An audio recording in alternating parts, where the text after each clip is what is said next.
கோபங்கள்லேயே நிறைய வகைகள் இருக்குது.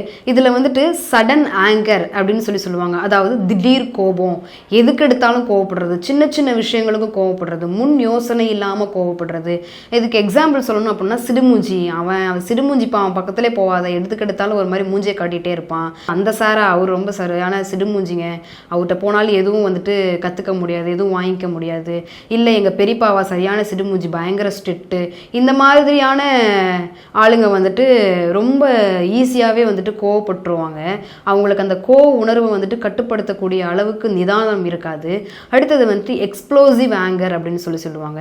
இது வந்துட்டு என்ன ஆகும் அப்படின்னா, ஒரு எடுத்துக்காட்டுக்கு சொல்லணும் அப்படின்னா, என் பையன் வந்துட்டு அந்தளவுக்கு கோவப்பட மாட்டான். ஆனால் ஏதாவது ஒரு சூழல் அவனால் கட்டுப்படுத்த முடியல அப்படின்னா அவனோட கோவத்தை வந்துட்டு யாராலையும் தாங்கிக்க முடியாது. திடீர்னு பொருளை தூக்கி போட்டு உடச்சி அவன் கோவத்தை வெளிப்படுத்துவான்.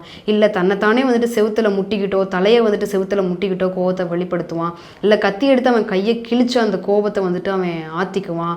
இப்படின்ற மாதிரி இருக்கிற மனிதர்களில் வந்துட்டு எக்ஸ்ப்ளோசிவ் ஆங்கர் வந்துட்டு அதிக அளவு அவங்களுக்கு பாதிப்பை கொடுக்குது. அடுத்தது வந்துட்டு பாசிவ் அக்ரெசிவ் ஆங்கர் அப்படின்னு சொல்லுவாங்க. இந்த மாதிரியான கோப வகைகள் இருக்கவங்க எப்படி இருப்பாங்க அப்படின்னா, கோபங்கள் எந்த அளவுக்கு ஏற்பட்டாலும் அதை வெளியே காட்டிக்காமல் தனக்குள்ளேயே அந்த கோபத்தை அடக்கி வச்சு இருப்பாங்க. யாருக்கிட்டையுமே கோப உணர்வை வந்துட்டு வெளிப்படுத்தவே மாட்டாங்க. இந்த மாதிரியான நபர்கள் வந்துட்டு பெரும்பாலும் மனதளவில் பாதிக்கப்படுறாங்க. ஒரு எடுத்துக்காட்டுக்கு, வேலை பார்க்குற இடத்துல தன்னோட முதலாளி வந்துட்டு தன்னை தவறுதலாக புரிஞ்சுக்கிட்டு நான் தான் தவறு செஞ்சேன்ற மாதிரி திட்டுறாரு அப்படின்னா, அந்த தவறு நான் செய்யலை அப்படின்றத எடுத்து சொல்லும் பொழுது அவருக்கு கோபம் அதிகமாகவே வரும்.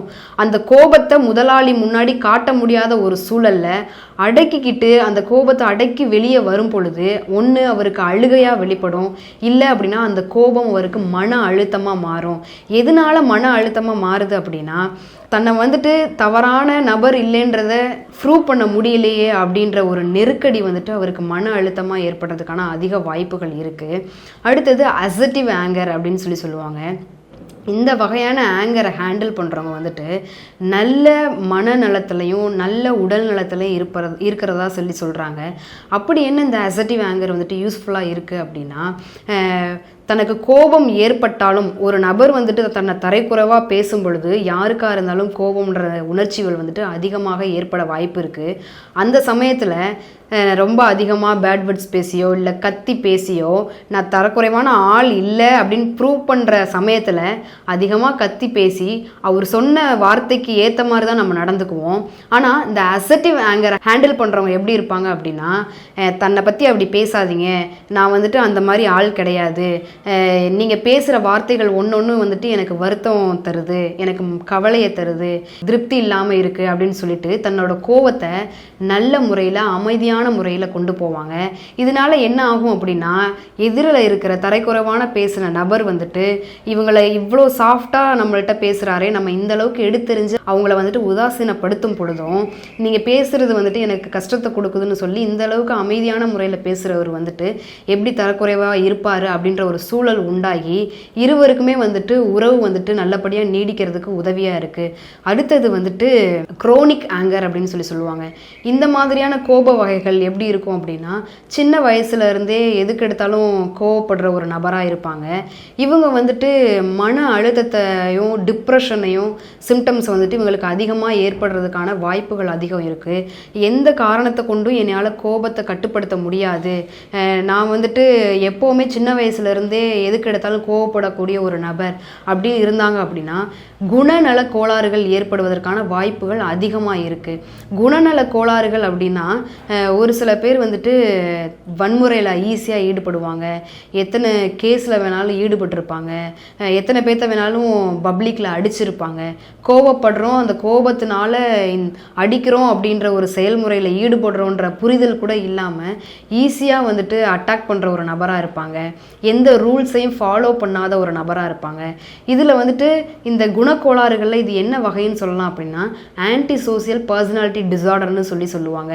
இந்த குரோனிக் ஆங்கர் இருக்கிறவங்களுக்கு பாதி பேத்துக்கு வந்துட்டு என்ன ஆகுது அப்படின்னா இந்த பர்சனாலிட்டி டிசார்டர் வந்துட்டு உண்டாகுது.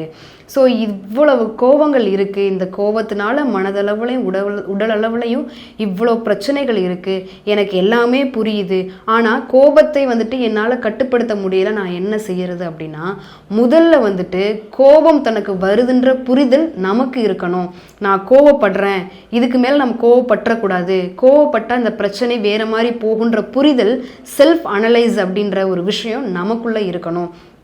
எப்போ ஒருத்தவங்க கோவப்படும் பொழுது நம்ம அதிகமாக கோவப்படுறோன்ற புரிதல் இருக்கோ அப்போவே அந்த கோபம் வந்துட்டு கட்டுக்குள்ளே வந்துடுது. கோபத்தை வந்துட்டு கட்டுப்படுத்த முடியாது, ஆனால் அதை எந்த அளவுக்கு நல்ல முறையில் கையாளலான்ற ஒரு சில டிப்ஸ் சொல்கிறேன். இப்போது கோபம் அதிகமாக வர்ற சூழலில் ஃபஸ்ட்டு வந்துட்டு அந்த இடத்த விட்டு வெளியே வர்றது ரொம்பவே நல்ல விஷயம். அந்த இடத்த விட்டு வெளியே வர முடியாத ஒரு சூழலில் கோபம் அதிகமாக வருது, நான் என்ன பண்ணுறது அப்படின்னா அமைதியாக இருக்கணும், பொறுமையாக இருக்கணும். நம்மளை கோவப்படுத்துகிற அளவுக்கு ஒருத்தவங்க பேசுகிறாங்க அப்படின்னா அவங்க பேச எதையுமே வந்துட்டு நம்ம மனதளவில் எடுத்துக்காமல் உணர்ச்சிகளை கட்டுப்படுத்திக்கிட்டு அமைதியான நிலையில் இருக்கணும். அந்த மாதிரி அமைதியான நிலையில் இருக்கும் பொழுது 1லேருந்து 10 வரைக்கும் மனதுக்குள்ளேயே எண்ணலாம். ஏன் அப்படி சொல்கிறோம் அப்படின்னா, கோபப்படுற நேரத்தில் நம்மளுடைய அட்ரினல் ஹார்மோன் வந்துட்டு அதிகமாக சுரக்கப்பட்டு மற்ற உணர்ச்சிகளை ரொம்ப லோவாக்கி கோபன்ற உணர்ச்சியை அதிகப்படுத்தி விட்டு தேவையில்லாத பிரச்சனைகளில் ஈடுபட வைக்கும். அப்படி இருக்கிற சூழலில் அதிகமாக மூச்சு பயிற்சி பண்ணலாம். இது வந்துட்டு இன்ஸ்டண்ட்டாக கோபப்படுறோம் அப்படின்னா இந்த மாதிரி சூழல்களை கையாளலாம்.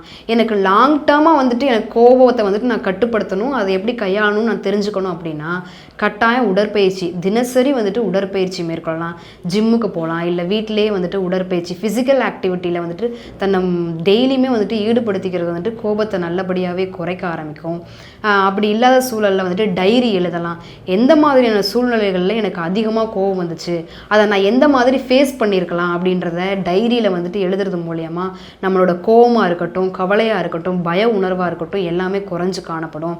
இதையும் தாண்டி வந்துட்டு எனக்கு அதிகமாக கோபம் வருது, என்னையால் கோபத்தை கண்ட்ரோல் பண்ணிக்கவே முடியல அப்படின்ற ஒரு விஷயம் இருக்குது அப்படின்னா மியூசிக் கேட்கலாம். உங்களுக்கான பொழுதுபோக்கு விஷயம் என்ன அப்படின்றத வந்துட்டு தெரிஞ்சுக்கிட்டு அதில் நீங்கள் இன்வால்வ் ஆகலாம், வெளியே போயிட்டு வரலாம். அதையும் தாண்டி எல்லாமே விஷயங்களை கடைப்பிடித்தாலும் என்னால் கோபத்தை கட்டுப்படுத்த முடியலன்ற சூழலில் வந்துட்டு ப்ரொஃபஷ்னல் ஹெல்ப் வந்துட்டு நமக்கு ரொம்ப முக்கியமான ஒன்றா இருக்குது.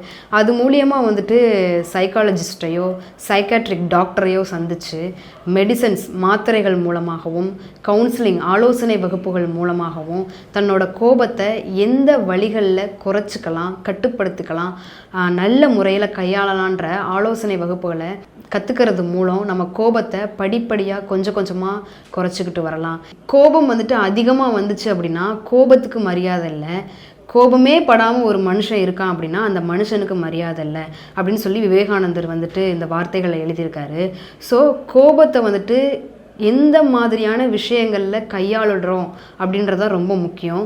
சூழ்நிலைக்கேற்ப நம்மளுடைய கோபங்களை குறைத்துக்கிட்டு கட்டுக்குள்ளே வச்சுக்கிட்டு நியாயமான விஷயங்களுக்கு கோபப்படுறது வந்துட்டு நல்ல ஒரு வாழ்க்கை முறையை கொண்டு போகும்.